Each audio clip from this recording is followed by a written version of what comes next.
par la modestie.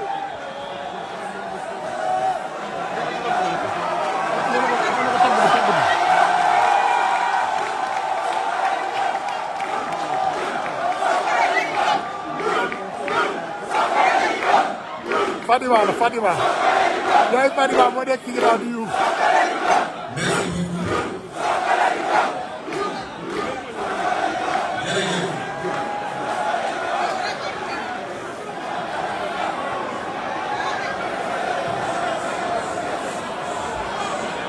Cher Jean-Luc Mélenchon,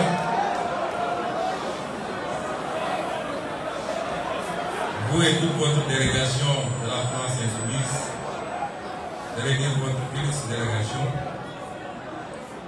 Monsieur le recteur, et à travers vous toute la communauté universitaire, chers étudiants, chers invités,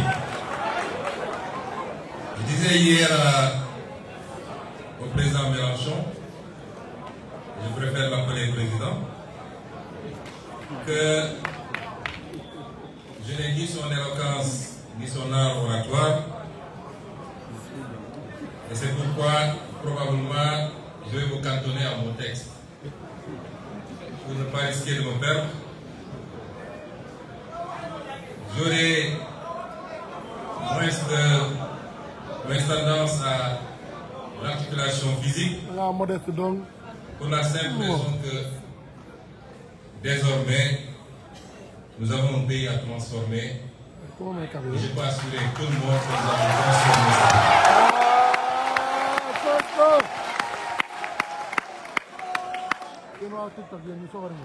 Je vous le dis avec d'autant plus d'assurance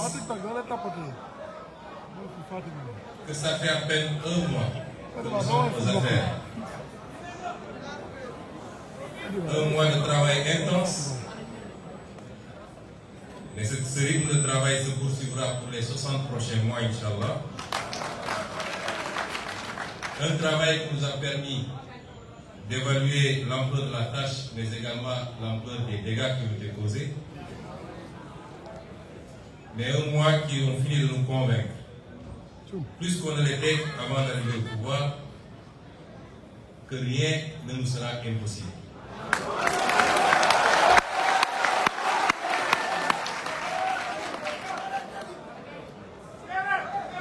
Je parle avec beaucoup de calme également parce qu'au-delà d'un pays à transformer, et nous le ferons, nous avons un continent à inspirer.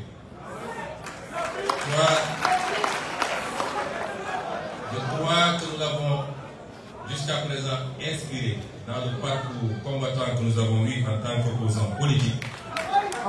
Il nous faut inspirer ce continent désormais par notre capacité à faire de ces responsabilités qui nous ont été confiées œuvre utile pour le peuple sénégalais et pour les peuples africains. Je me joins à vous dans la défense de la cause palestinienne.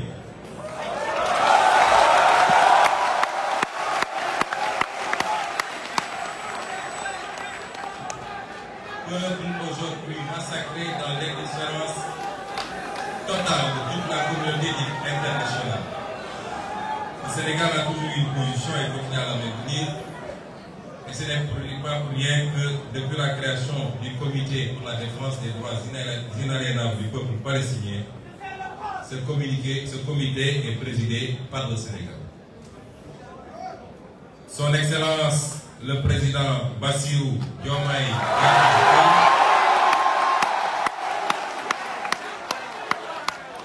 a réitéré ses positions sans ambiguïté du Sénégal lors du dernier sommet de l'OCI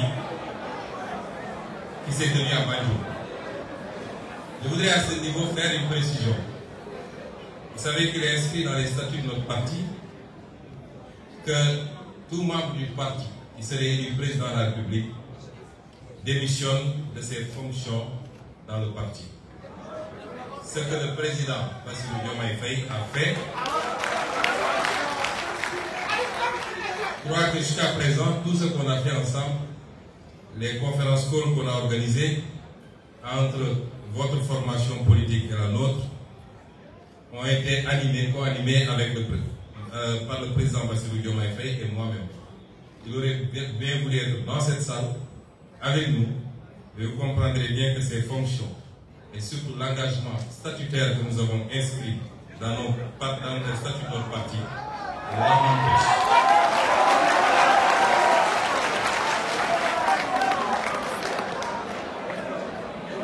Les lignes que je vais lire tout à l'heure, Monsieur le Président Mélenchon, ont été rédigées le 26 juillet 2023, c'est-à-dire 2 jours avant mon arrestation ou mon kidnapping.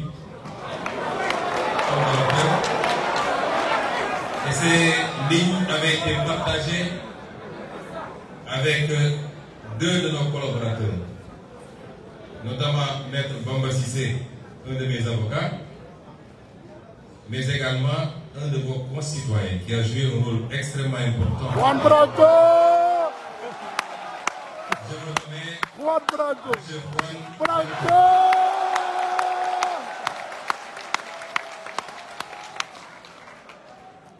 Il nous est demandé aujourd'hui d'échanger sur l'avenir des relations entre l'Europe et l'Afrique. Mais il faut entendre plus particulièrement les relations entre la France et l'Afrique et entre la France et le Sénégal. Les liens qui unissent nos continents sont empreints d'une histoire complexe, façonnée par des récits entremêlés de souffrance et d'aspiration. Il est très difficile de parler de l'avenir sans faire de temps en temps quelques incursions dans un passé qui n'est pas forcément reluisant. L'Afrique berceau de l'humanité a été trop souvent le théâtre d'une exploitation injuste, dictée par des intérêts extérieurs. Aujourd'hui, nous nous trouvons à un tournant décisif pour la nécessité de réévaluer ces schémas historiques et de promouvoir un partenariat équitable s'impose avec une urgence sans précédent. Je saisis cette tribune pour souligner l'impératif d'adopter une approche nuancée et inclusive dans notre analyse des relations Afrique-Europe. Trop souvent, les discours simplistes occultent la richesse des interactions passées et présentes entre nos continents. Reconnaître les erreurs du passé, tout en saisissant les opportunités de collaboration future constitue un impératif moral et politique. Nous devons également faire preuve de clairvoyance face aux défis contemporains qui jalonnent nos échanges intercontinentaux. Des enjeux cruciaux tels que la migration, le commerce équitable, sans oublier la problématique des accords de partenariat économique, la lutte contre le racisme, la sécurité, le transfert de technologies et la lutte contre le changement climatique requièrent une approche concertée et résolue. Et seule une volonté commune de dialogue et de partenariat authentique permettra de surmonter ces défis et de construire un avenir meilleur pour nos peuples. Cela, Monsieur le Président, suppose un dialogue franc, fondé sur le respect mutuel et la reconnaissance des aspirations légitimes de chaque nation à la souveraineté et au développement durable. Je tiens à saluer la présence distinguée de cette délégation de la France insoumise sous votre direction. Messieurs, Mesdames, nous sommes les architectes de notre destin commun.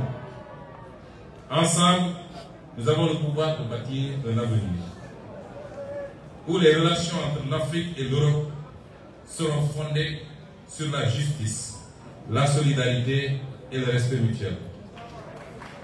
Permettez-moi également de souligner l'importance, au-delà des politiques, du rôle que les intellectuels, les artistes, les sociétés civiles et les diasporas doivent jouer dans cette dynamique de partenariat et de coopération. Les intellectuels, en tant que gardiens du savoir et de la pensée critique, ont la responsabilité de stimuler les débats et de proposer des idées novatrices pour façonner un avenir commun. Les artistes, par leur créativité et leur expression, ont le pouvoir unique de transcender les frontières et de créer des ponts entre les cultures. Leur art peut servir de langage universel pour promouvoir la compréhension mutuelle et encourager l'empathie entre les peuples africains et européens. Les sociétés civiles, en tant que voix de la conscience collective, sont les garantes des droits humains, de la justice sociale et de la démocratie. Leur engagement actif peut contribuer à renforcer la transparence et la responsabilité dans les processus décisionnels, garantissant ainsi que les intérêts des citoyens sont au cœur des relations Afrique-Europe. Enfin, les diasporas africaines, en Europe comme ailleurs, constituent des ponts vivants entre nos continents. Leur contribution économique, culturelle, sociale, offre des opportunités uniques de renforcer les liens entre nos sociétés. Ensemble, nous pouvons construire un avenir où la coopération, le respect mutuel et la solidarité sont les maîtres mots de nos relations. Cela nécessite un engagement collectif et une volonté inébranlable de travailler ensemble pour relever les défis communs et saisir les opportunités qui se présentent. Ceci dit, les relations entre l'Europe et l'Afrique, les relations entre la France et l'Afrique, particulièrement celles entre la France et le Sénégal.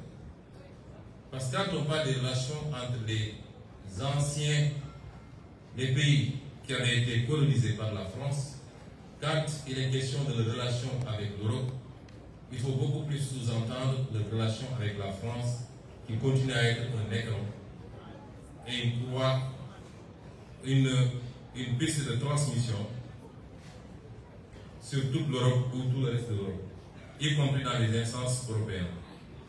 Ces relations n'ont pas été toujours fondées, assises sur l'égalité, sur l'équité, sur le respect mutuel.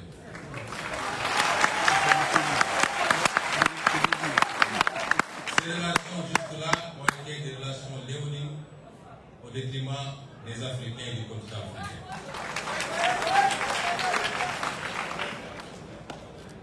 On oublie seulement une chose, c'est qu'une grande partie de l'argent qui est dans le porte-monnaie, dans notre porte-monnaie, ça s'entend, le porte-monnaie des Occidentaux, des Européens en particulier, vient précisément de l'exploitation, depuis des siècles, de l'Afrique. Pas uniquement, mais beaucoup vient de l'exploitation de l'Afrique. Alors il faut avoir un petit peu de bon sens, je ne dis pas de générosité, de bon sens, de justice pour rendre aux Africains, je dirais, ce qu'on leur a pris, d'autant que c'est nécessaire si on veut éviter les dures convulsions du futur. Avec les conséquences politiques que cela comporte dans un proche avenir. J'ai fait une citation qui pourrait venir qui pourrait être rattachée aux activistes africains les plus radicaux, mais qui en réalité vient de l'ancien président de la France, j'ai nommé M. Jacques Chirac.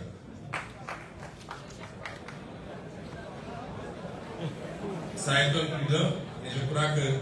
le président Mélenchon lui-même n'est pas informé. Et c'est une reconnaissance certes tardive, mais qui établit une vérité historique, celle de l'exploitation pendant des siècles et avec des manières différentes d'un continent par un autre, qui a pu justifier une grande partie de la richesse de l'un de ces continents au détriment de l'autre. Les relations entre l'Occident et l'Afrique, évidemment, sont faites de plusieurs siècles d'histoire, d'une singulière ambivalence. Celle entre la France et le Sénégal n'en déroge pas. Les péripéties de ces relations à travers le temps ont abouti à des sentiments faits d'amour et de désamour, de fierté et de culpabilité, de crédulité et de scepticisme, sentiments qui se manifestent et s'expriment véritablement, variablement selon les époques et les contextes. Elle se singularise depuis quelque temps par ce qui est qualifié par certains de sentiment anti-occidental ou de sentiment anti-français, exprimé par une large frange des opinions publiques africaines. Cet état de fait souvent imputé par la majorité de l'élite dirigeante, je précise bien, une majorité de l'élite dirigeante. Vous n'en faites pas partie, évidemment. Donc la majorité de l'élite dirigeante occidentale, plus à tort qu'à raison, à l'activisme d'une nouvelle élite populiste, combinée aux manipulations de nouvelles puissances concurrentes, n'est pas nouveau. C'est des raccourcis qu'il faut trouver face à des phénomènes. Et le raccourci qui a été trouvé pour expliquer ce sentiment, c'est que les Africains seraient manipulés par de nouvelles puissances, la Russie, la Chine, et j'en passe. Qu'il est né aujourd'hui sur le continent de nouvelles élites politiques, populistes, qui manipulent les masses et particulièrement la jeunesse. Et ce raisonnement infantilisant ne correspond pas à la réalité.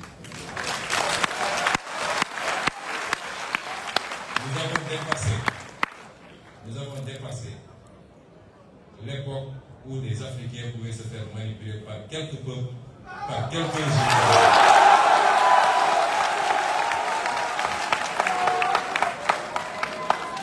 Et ce sentiment qui se manifeste aujourd'hui, c'est toujours manifester des indépendances en méthode. Chaque génération a connu son lot de militants, porteurs du même discours, des approbateurs du caractère volontairement léoné et destructeur pour l'Afrique, de ses relations avec le reste du monde et particulièrement avec l'Europe. Ce qui est par contre nouveau, et nous l'admettons, c'est l'ampleur qu'ont pris ces idées auprès des masses africaines, nourries entre autres par les échecs des élites gouvernantes africaines souvent corrompues et les relations ambiguës que l'Europe entretient avec elles, les menaces sécuritaires, l'apparition de nouvelles opportunités de coopération, mais évidemment l'effet multiplicateur des réseaux sociaux. Aujourd'hui, l'Afrique, la majorité de ses élites, sa jeunesse, sa diaspora et ses masses populaires ont beaucoup évolué. L'Occident l'a-t-il suffisamment compris? Ou est-il encore figé dans une version focalienne de ses relations avec l'Afrique? Avec la France, par exemple, je n'ignore pas que nous, notre mouvement politique, quand je dis la France, je parle de ceux qui gouvernent aujourd'hui la France. Je parle de ceux qui gouvernent. Nous ne parlons pas du peuple français avec lequel nous n'avons aucun problème et avec lequel nous sommes liés par une longue et riche histoire. Et je ne parle pas de toutes les élites politiques françaises, ni de la société civile. Je parle de l'élite gouvernante actuelle. Cette France, je n'ignore pas que pour elle, nous avons été, et peut-être nous le sommes encore, malgré notre élection démocratique par le peuple sénégalais, dépeints sous les traits d'un mouvement et d'un leader terroriste, islamiste, violent, populiste, anti-occidental, terroriste.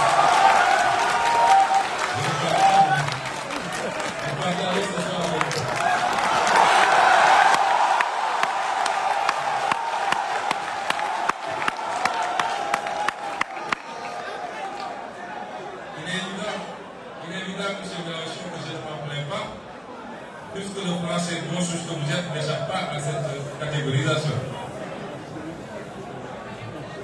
La vérité, c'est que beaucoup de gouvernants européens, et singulièrement français, s'accommodaient mal de notre discours politique souverainiste et se fixaient comme objectif de l'entraver.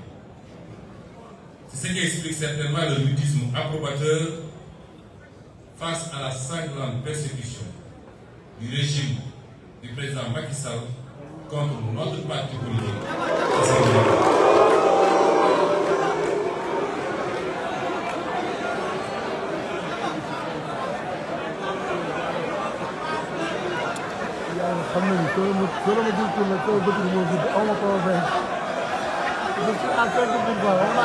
Monsieur le président Macron,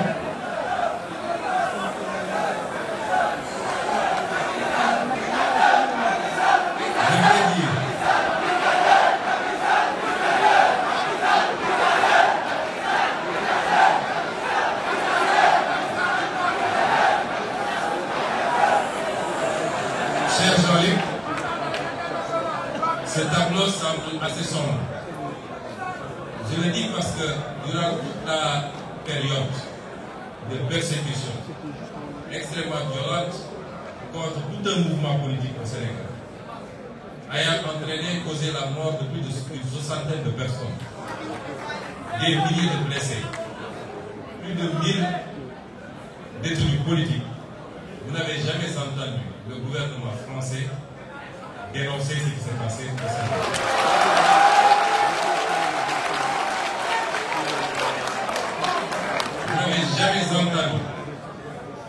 Vous n'avez jamais entendu l'Union européenne dénoncer ce qui se passe au Sénégal.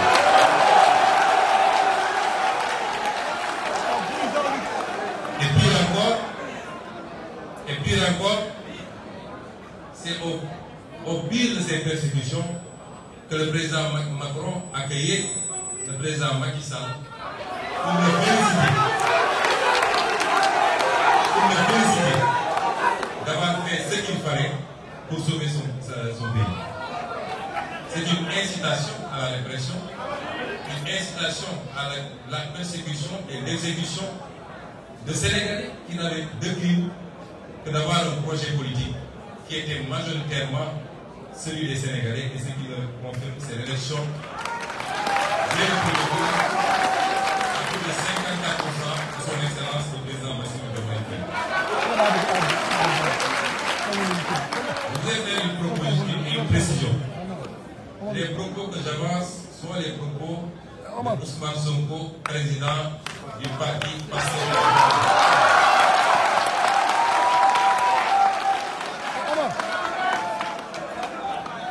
Il est évident que notre posture actuelle, consistant au fait que nous avons à conduire les destinées de ce pays qui est le Sénégal, nous amènera à collaborer avec tous les États du monde, y compris l'État français et donc le gouvernement de M.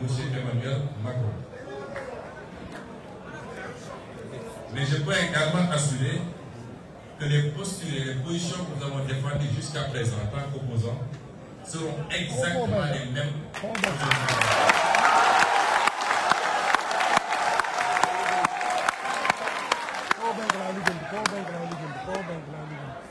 Cher Jean-Luc Mélenchon, vous et votre mouvement, les insoumis, et au-delà des insoumis, parce qu'il faut qu'on regarde les choses, je crois que vous êtes ici dans le cadre de votre coalition qui est beaucoup plus large.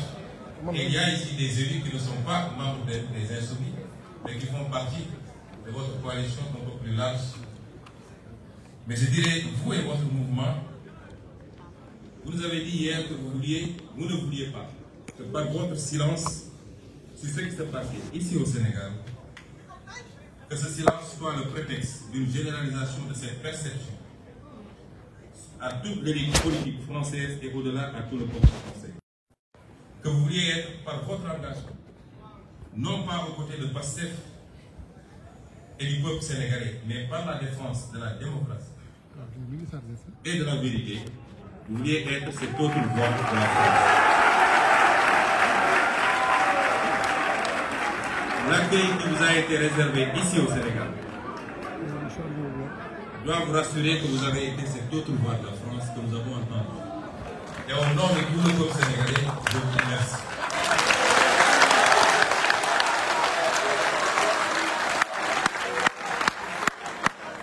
Voilà donc, M. Mélenchon, aujourd'hui à Dakar, terre d'Afrique, terre d'hospitalité, terre de liberté et terre de paix. Pour échanger avec nous sur l'avenir des relations entre l'Europe et l'Afrique. Très vaste sujet. 1%.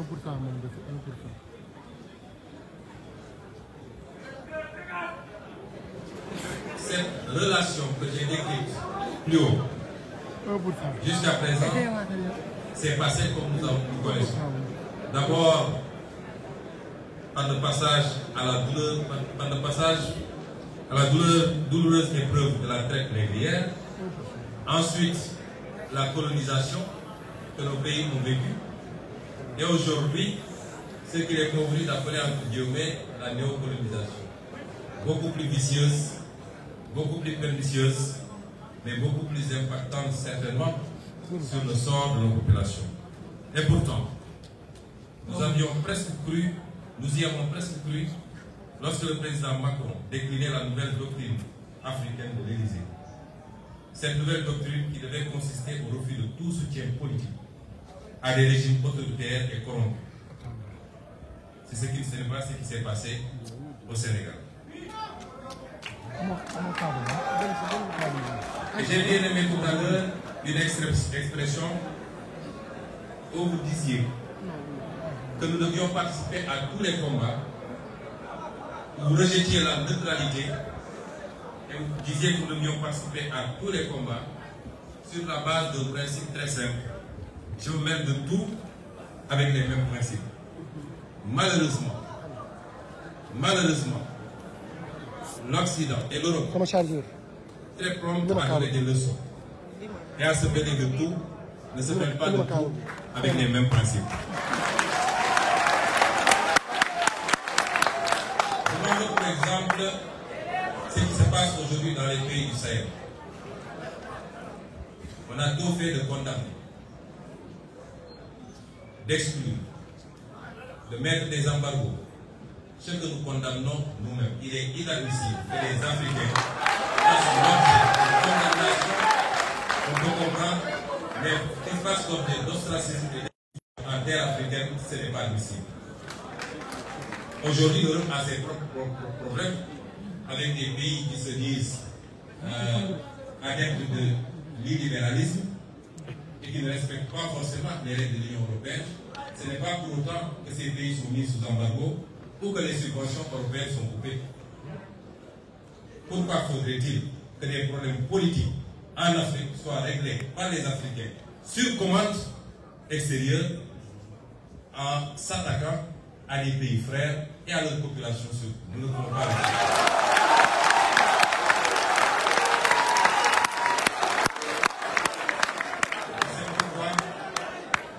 C'est pourquoi nous ne lâcherons pas nos frères du Sahel.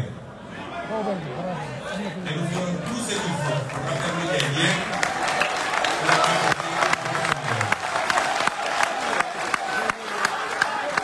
ceux qui aujourd'hui condamnent des régimes considérés comme des régimes militaires ou dictatoriaux sont pourtant enclins à aller dans d'autres régimes qui ne sont pas démocratiques lorsque leur intérêt se trouve pour négocier du pétrole ou des marchés.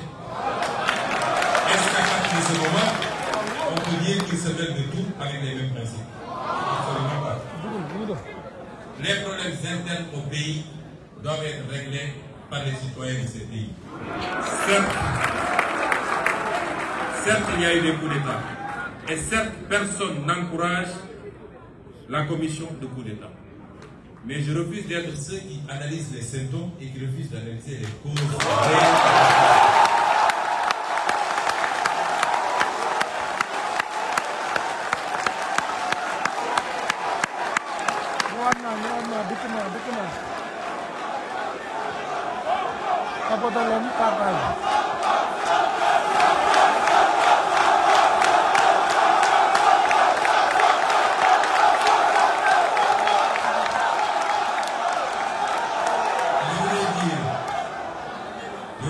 Monsieur le Président Mélenchon, c'est ces tergiversations, cette ambivalence dans les prises de position qui ont fini par discréditer une bonne partie de l'Occident. Et en l'occurrence ici, l'Europe et la France, au regard de tous ces peuples africains qui aujourd'hui vont aux mêmes écoles, suivent de la même manière l'actualité mondiale et sont aussi éveillés que tout autre peuple du monde. Et cela a fini par déteindre très négativement sur les relations entre l'Afrique et l'Europe. Il nous faut refonder ces relations parce que nous sommes tenus d'être ensemble et de travailler ensemble. Qu'avons-nous proposé jusqu'à présent, nous, Africains? Bien sûr, j'ai toujours dit que je n'impute pas tous les mots qui nous gangrènent à des responsabilités extérieures. Les détournements de deniers publics ne sont pas de la responsabilité étrangère, c'est l'irresponsabilité et la limite de notre État.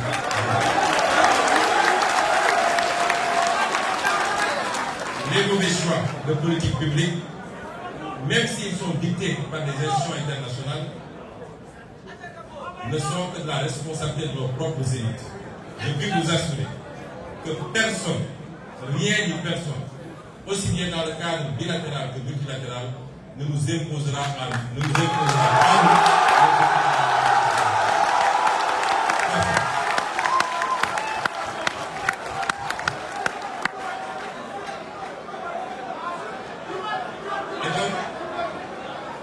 Nous allons développer ici quelques axes qui nous paraissent importants, des propositions, des offres sur ce qui doit pouvoir relancer cette coopération sur le meilleur terme qu'elle ne l'est actuellement. Mais avant, je présenterai brièvement le modèle qui est le nôtre. Nous sommes arrivés au pouvoir avec le modèle que nous avons présenté aux Sénégalais pendant 10 ans. Nous n'avons pas été élus parce que nous avons des machines à billets pour distribuer en électorat. Non.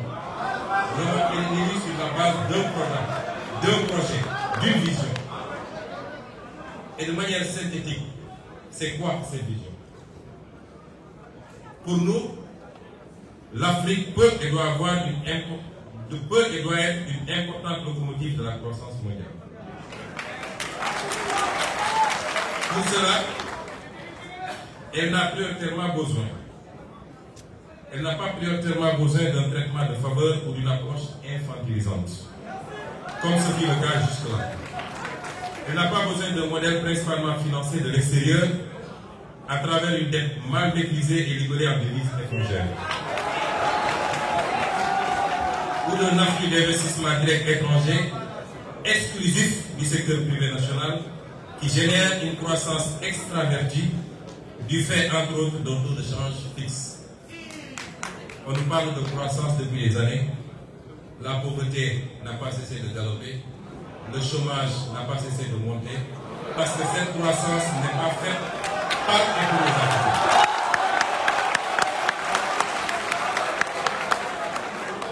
Tel est le schéma auquel est soumis le continent africain. Et le Sénégal en particulier, par le libéralisme ambiant qui les a réduits en statut de marginaux dans leur propre continent. Les conséquences sont sans appel. Comme je l'ai dit tout à l'heure, extrême pauvreté, chômage, déstabilisation, crise politique et émigration clandestine. Le modèle que nous voulons donc est totalement opposé et repose sur une mobilisation optimale des ressources endogènes d'abord. Leur utilisation efficace, efficiente et transparente dans un état de droit et un environnement de liberté économique qui soit propice au secteur privé, national d'abord, africain ensuite, international enfin. Et ce modèle permettrait aux petites et moyennes entreprises africaines d'être des porteuses de la croissance par leur inclusion financière dans une monnaie compétitive qui ne soit pas alignée à une seule monnaie. Dans ce modèle donc, l'Afrique doit être sa propre locomotive. Et le reste du monde en bénéficiera nécessairement, y compris en apportant des compléments de ressources financières, technologiques et en offrant leur marché. Dans cette perspective, la France, l'Europe doivent et peuvent rester des partenaires principaux, voire privilégiés, du Sénégal et de l'Afrique. Il y a des atouts dans la relation entre les deux continents et entre votre pays et le nôtre. Ces atouts sont indéniables. Nous ne sommes pas là pour faire du nihilisme absolu. Le premier atout, c'est que nous partageons cette culture ou cette soif au niveau des peuples, en tout cas, de la démocratie et du libre choix des peuples. Je crois que le Sénégal a suffisamment démontré à travers les années, malgré les crises que nous avons traversées, que c'est un peuple qui est très attaché à sa liberté et à sa démocratie. Nous partageons également l'histoire. Le Sénégal, la France, l'Afrique, l'Europe, c'est plusieurs siècles d'histoire dont les vestiges architecturaux, sont encore très visibles dans tous les pôles urbains du pays. Des siècles d'histoire traversés d'épreuves, douloureuses, subies ou partagées, mais qui ont créé également un lien à nul autre comparable. Nous partageons également la langue que vous en avez parlé, au point de dire que cette langue appartient à ceux qui la parlent et qui sont majoritairement sur le continent africain. Nous partageons cette option sous réserve de notre option également ferme de travailler à la promotion et au développement de nos langues nationales.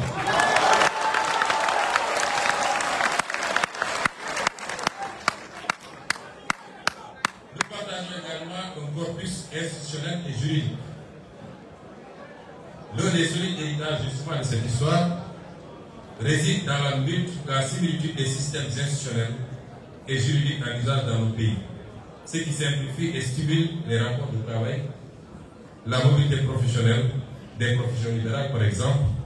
J'ai ici devant moi Maître Tim qui est à la fois avocat au barreau de Paris et au barreau de Dakar du Sénégal, et de partage d'expérience également. La proximité géographique, le continent qui nous est le plus proche évidemment est le continent européen. Et pour le Sénégal, une attention mutuelle. Tous ces éléments sont des prérequis qui peuvent valablement présager de relations privilégiées et riches si l'on sait leur donner les orientations adaptées au contexte et à l'époque. Quels sont les contours qu'il faut lui donner? Nous avons une marche extraordinaire de progression dans nos relations, dans le domaine de la technologie, de l'intelligence artificielle comme on l'a dit tantôt, de l'efficacité énergétique et la transition écologique, des investissements dans tous les domaines. Je parle des investissements directs. Autant d'enjeux modernes pour lesquels les pays africains, largement la traîne, doivent pouvoir compter sur le partenaire européen. Ensuite, des domaines classiques qui nous interpellent, la problématique de l'immigration, que nous ne voulons pas, dont nous ne voulons pas, que nous ne souhaitons pas. Nous dénonçons ce phénomène plus que vous-même, parce que c'est l'élite de notre jeunesse, à la fin de l'âge, qui périt dans les océans. La problématique de la bonne gouvernance est celle de notre révolution industrielle qui est inévitable. Je me garderai de faire des développements sur chacun de ces points, puisque j'en avais fait, mais je ne vais pas être trop long. Sur la technologie, l'efficacité énergique de la transition écologique, les investissements directs de la coopération technique, les questions d'immigration et de bonne gouvernance, que je vais traiter un peu. Parce que la malgouvernance et la pauvreté sont le lit de ces tentatives morbides d'exode codifiées sous l'appellation d'immigration clandestine par le peu de perspectives qu'elles offrent aux populations africaines. J'ai dit une fois qu'en réalité, l'immigration est un phénomène naturel aussi vieux que le monde. Elle peut être justifiée par deux raisons. Simplement parce que, premièrement, les gens ne trouvent plus à s'épanouir là où ils sont installés, ou deuxièmement, que d'autres sont venus prélever de richesses et ils suivent le même chemin que de richesse.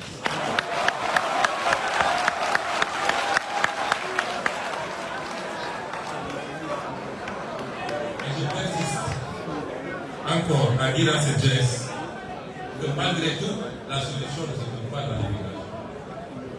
Et qu'aujourd'hui, ce que tous les peuples ont fait pour faire de notre pays ce qu'il est devenu, nous pouvons faire plus et mieux et obtenir plus que mieux. Notre challenge se trouve ici.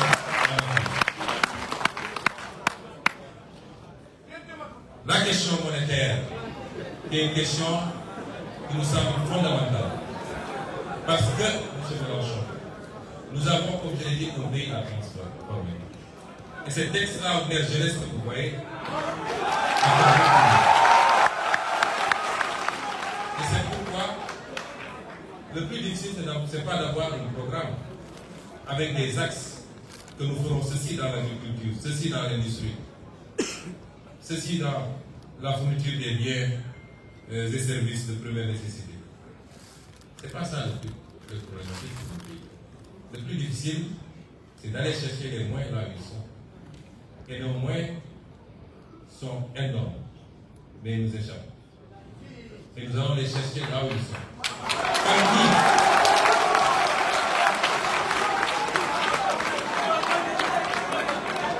Et sur ce chapitre, je voulais dire que la monnaie, autant que l'impôt, est un puissant levier économique et un instrument de souveraineté. Vous avez tantôt parlé de souveraineté. On ne peut pas en passer, imaginer une seconde que la France puisse avoir une monnaie qui ne lui appartient pas véritablement. Aucun État digne de ce nom ne doit sous-traiter sa monnaie. Et à guise d'exemple, le général de Gaulle, qu'il avait si bien compris qu'à la veille du débarquement de Normandie, lorsque Winston Churchill lui fit part de l'intention des Américains d'imposer à la France, après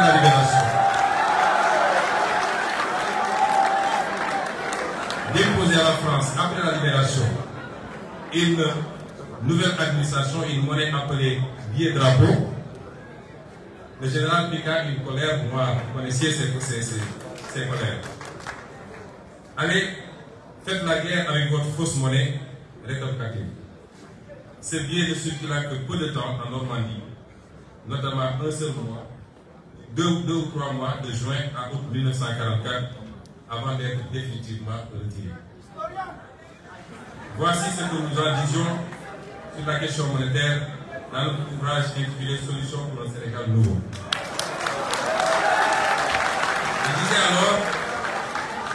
Je disais alors que nous optons sans équivoque pour une sortie prudente de ce système exempt, car les banques centrales ayant perdu toute initiative de change pour maintenir ce taux de réserve compriment nos économies et réduisent l'activité interne par une limitation des émissions monétaires. Ce que nous proposons, c'est de restituer à la monnaie ses fonctions d'écoute et de financement de l'économie par la formulation de l'offre des productions à l'exportation et à la consommation intérieure, l'appui aux politiques industrielles, et j'en passe, et j'en passe.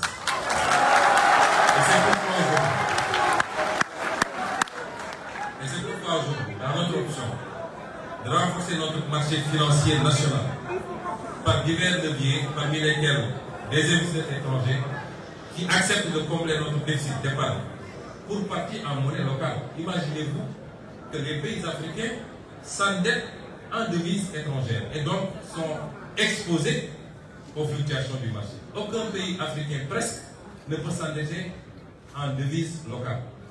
Et cela doit cesser parce que nous en subissons les biens. Et ce que nous voulons également, c'est une monnaie flexible, animée au moins à deux devises, à même d'aider à amortir les chocs exogènes et accompagner notre compétitivité à l'exportation. Je ne pourrais pas faire tous les développements sur la question monétaire, mais si j'en parle, c'est que à chaque fois qu'un homme politique africain soulève la question monétaire, il devient le diable incarné. Nous n'avons pas le droit de parler de notre propre monnaie. On n'en débat jamais au Parlement, on refuse d'en débattre dans les plateaux de télévision, et pourtant vous pouvez débattre de l'euro sur la tribune de l'Assemblée nationale française. Et c'est pourquoi nous en faisons un débat, nous l'imposons, et je pense que dans le cadre communautaire, en tout cas les derniers développements que nous en avons, nous nous acheminons sûrement vers ces réformes que nous souhaitons tant, qui nous seraient tardées. L'autre élément, c'est la sécurité. La présence de bases militaires étrangères au Sénégal.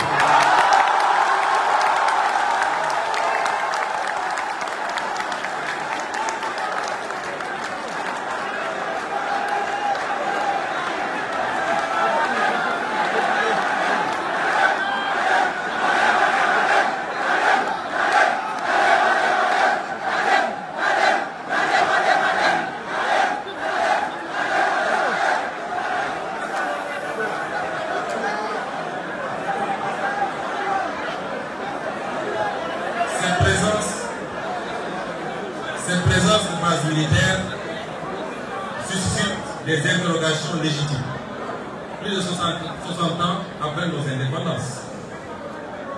Nous devons nous interroger sur les raisons pour lesquelles l'armée française, par exemple, bénéficie toujours de plusieurs bases militaires dans nos pays et sur l'impact de cette présence sur notre souveraineté nationale et notre autonomie stratégique.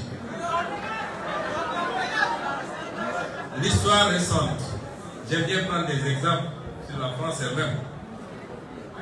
L'histoire récente de la France est très riche en anecdotes intéressantes sur la problématique et les enjeux de la question sécuritaire. Entre 1956 et 1958, vous êtes historien et je ne le suis pas, je peux me tromper sur les dates et même sur les faits.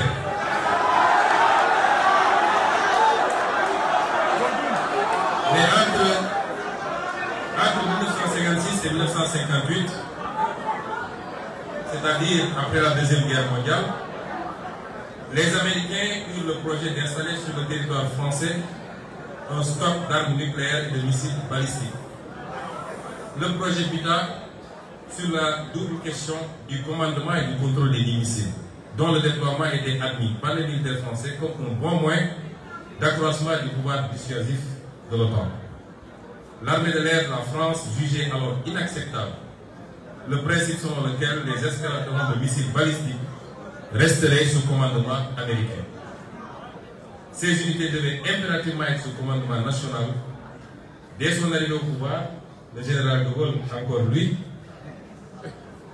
lors de la réunion de défense du 7 juin 1958, avisa que ces armes devront être obligatoirement sous contrôle français et que la France réclame le droit de donner son avis dans le déclenchement d'une éventuelle guerre nucléaire, toute condition jugée excessive par les Américains au point qu'un accord n'ait pu être conclu.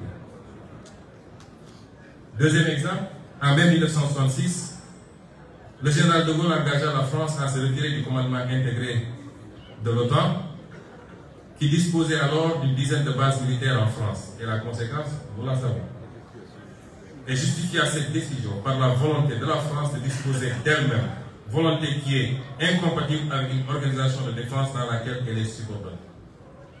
Je réitère ici la volonté du Sénégal de disposer de lui-même, laquelle volonté est incompatible avec la présence durable de bases militaires étrangères au Sénégal.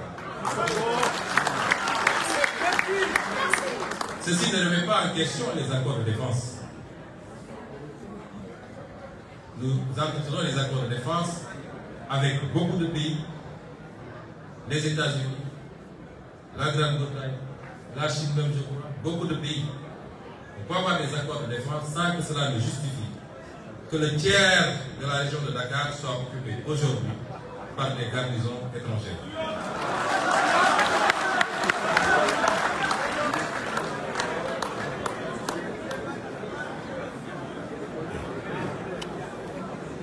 Le quatrième point, c'est le juste gain sur nos propres ressources naturelles. Nous l'avons dit plus haut, le modèle que nous voulons pour nous repose sur une mobilisation optimale des ressources endogènes. Nous disons merci à tous nos partenaires. L'Union européenne est le premier en matière d'aide au développement. 51% d'aide au développement vient de la zone Union européenne, dont 20% de l'Union elle-même et les 80% du cadre bilatéral. C'est une bonne chose.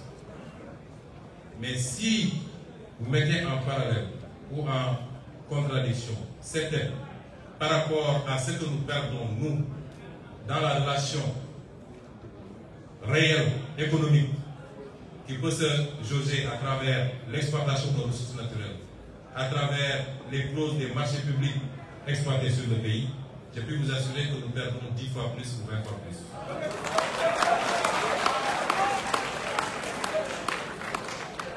Et c'est pourquoi nos partenaires doivent comprendre que c'est là la seule issue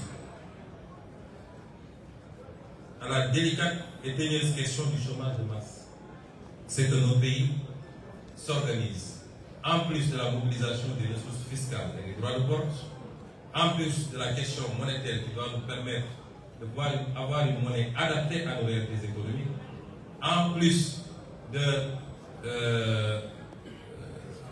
du travail qu'il faut faire sur la réduction du train de vie de l'État et la lutte contre la corruption qui nous fait perdre énormément, c'est aussi la renégociation de toutes les conventions qui ont été signées de manière réunie et qui aujourd'hui, aussi bien au niveau des clauses juridiques, des clauses financières que des clauses techniques, sont au détriment de notre peuple. Je peux dire ici, et vous ne le saviez pas, on nous a promis que le gaz commencera à être exploité cette année. Vous connaissez l'impact que peut avoir cette richesse sur un peuple. Vous allez dans des pays comme le Qatar qui, 30 ou 40 ans en arrière, on y enregistrait que des plantes dans le désert. Vous voyez ce que c'est devenu avec une bonne utilisation de leur gaz naturel. Mais si nous ne prenons pas de responsabilité, je peux assurer les Sénégalais que dans les 15 ou 20 ans à venir, le Sénégal ne gagnera pas un copec de son gaz. Et c'est inadmissible. Et c'est pourquoi nos partenaires, s'ils sont vraiment des partenaires, doivent encourager, accompagner ce processus de rééquilibrage du gain que chacun doit avoir dans la gestion de ses ressources. Oui, nous acceptons qu'un investisseur qui a pris des risques, qui a investi, doit gagner et avoir un coût sur l'investissement. Mais non, nous n'acceptons pas qu'il gagne tout et que nous ne gagnons presque rien. Ça, ce n'est plus l'Afrique de 2020.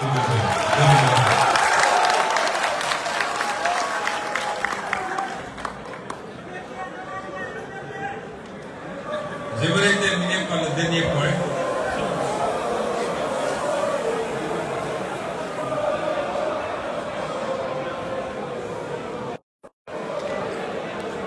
Je voudrais terminer par le dernier point.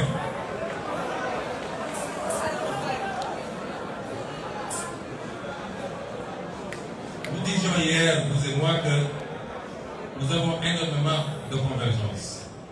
Et je suis sûr que vous vous retrouvez dans tout ce que j'ai dit jusqu'à présent. Je suis moins sûr que vous allez vous retrouver dans ce que je vais dire maintenant.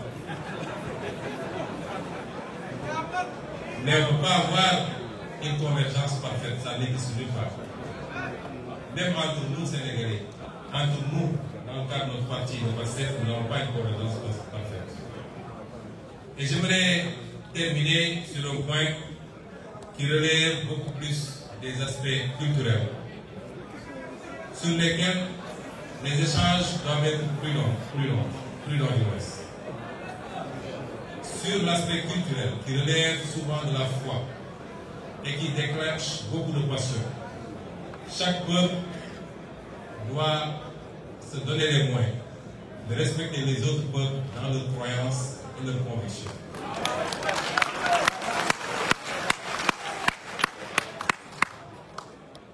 Et vous avez dit tantôt également, je l'ai noté, que la crise de l'humanité ne peut se résoudre que par le contrôle des citoyens sur nos sociétés.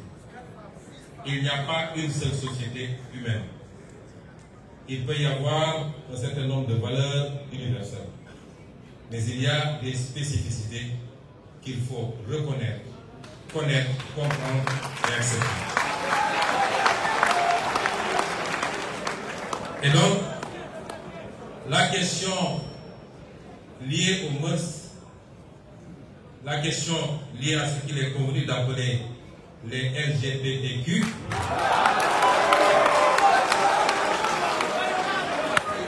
risque d'être le prochain casus belli entre le monde occidental et le reste du globe terrestre si elle continue à être posée de cette façon.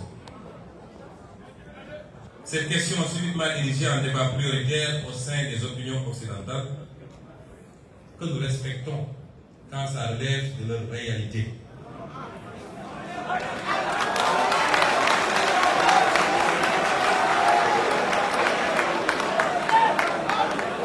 Et cette question corrélée à celle des nouveaux droits tels que ceux liés au genre cristallise énormément de passion et d'incompréhension tant elle met face à face des cultures, des civilisations et des systèmes politiques à la vision diamétralement opposée sur la question. D'aucuns même lient l'exacerbation de ce qui est perçu comme un sentiment anti-occidental dans beaucoup de parties du monde, non pas aux divergences politiques ou économiques, mais plus à une certaine propension de ce dernier à essayer d'imposer sa vision et ses pratiques sur des aspects qui relèvent de réalités sociales et sociologiques ancrées et donc du dogme et de la passion. Le Sénégal est un pays optionnellement et fondamentalement laïque, non pas dans le sens d'un État athée, mais plutôt d'un État équidistant et respectueux de tous les cultes et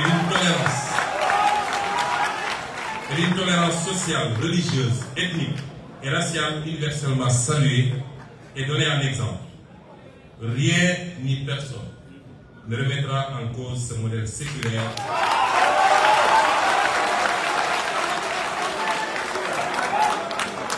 qui précède même l'avènement de l'État sénégalais moderne. Cependant, même si nous partageons une ossature universelle de la laïcité, chaque société l'adapte à son contexte et à ses réalités socioculturelles. Celle du Sénégal, je viens de rappeler, n'est pas faite de séparation rigide de l'État et de la religion, mais d'une complémentarité contenue faisant de l'État un acteur assumé du fait religieux qu'il encadre et finance même, et des religieux, des régulateurs sociaux indispensables à l'apaisement et à la stabilisation de la vie politique et sociale. Ceci est rendu possible et même indispensable par la texture socioculturelle du peuple sénégalais, au sein duquel le spirituel occupe une place importante, chrétiens, musulmans ou adeptes des religions traditionnelles confondues.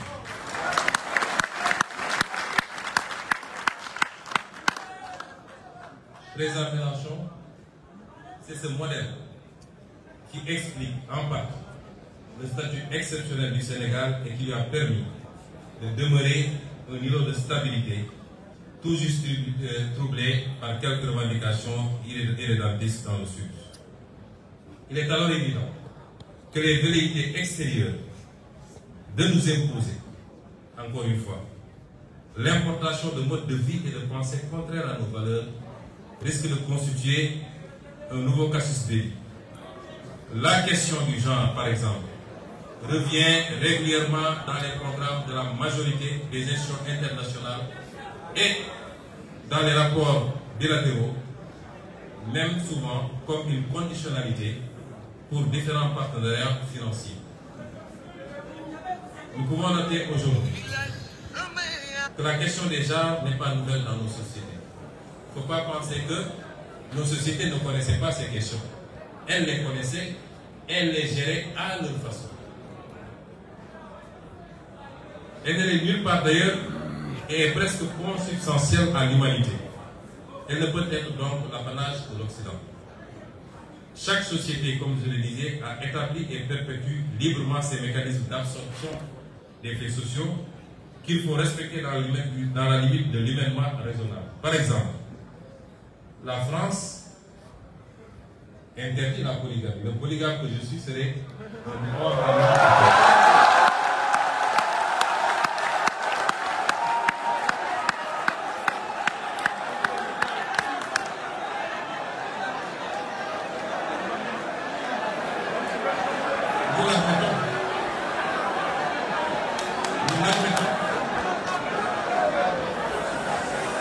Nous l'admettons si telle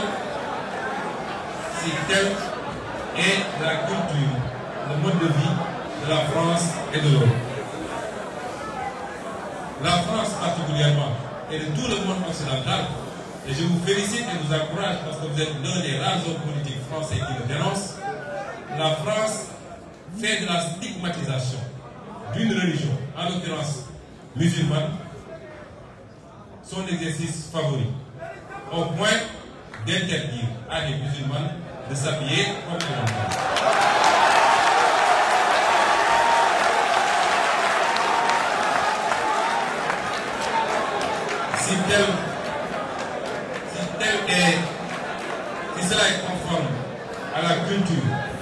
au mode de vie, aux options des Français, nous l'acceptons et les Sénégalais qui vivent en France devront s'y adapter. Eh bien, si aujourd'hui, dans notre société, le phénomène dont je viens de parler n'est pas accepté, il est toléré. Et le plus grand danger que peuvent encourir les membres de ces communautés, c'est la propagande qu'on veut nous imposer. Parce que depuis l'aube des temps jusqu'à présent, les sociétés ont vécu avec ces phénomènes et il n'y a jamais eu de persécution, ni ici au Sénégal, ni nulle part en Afrique. Jamais vu de persécution contre ces communautés. Chaque peuple a connu ces phénomènes au point de trouver des concordances sémantiques. Ici au Sénégal, on dit Gourguilien. Ce n'est pas tombé du ciel, c'est parce que ça existe. Mais nous l'avons géré et nous continuerons de le gérer à notre façon et selon nos réalités socioculturelles. Et c'est pourquoi nous disons que sur ces considérations, nous appelons le monde occidental à faire preuve pour une fois de retenue, de respect, de réciprocité et de tolérance. J'entends souvent, quand il y a des problèmes en France, les officiels disent c'est à notre mode de vie qu'on s'est attaqué. Quand il y a des kamikazes qui posent des bombes, c'est que nous dénonçons tous et tout le temps, le discours c'est que ces illuminés s'attaquent à notre mode de vie. Eh bien, nous aussi nous avons un mode de vie. Le mode de vie ne peut pas être uniforme et universel. Il doit souffrir de quelques exceptions ça et là. Et c'est pourquoi je conclurai par dire que sur ce phénomène particulièrement, le Sénégal et beaucoup de pays africains ne peuvent accepter une quelconque velléité de leur imposer la réalisation de ce phénomène.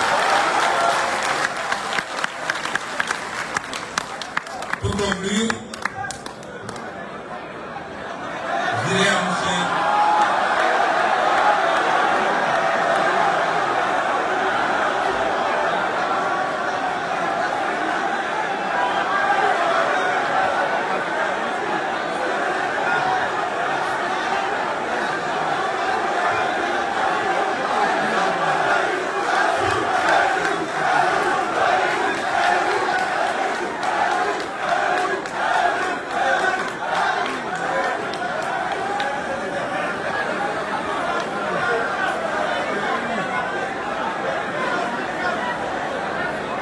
je dirais, pour conclure, que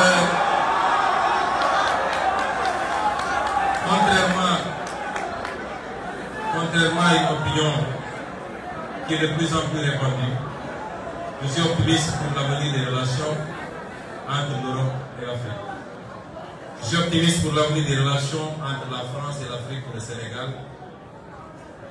Mais pour que cela se fasse, nous souhaitons au peuple français et pour le peuple français que des voix comme celle de M. Jean-Luc Mélenchon soient entendues.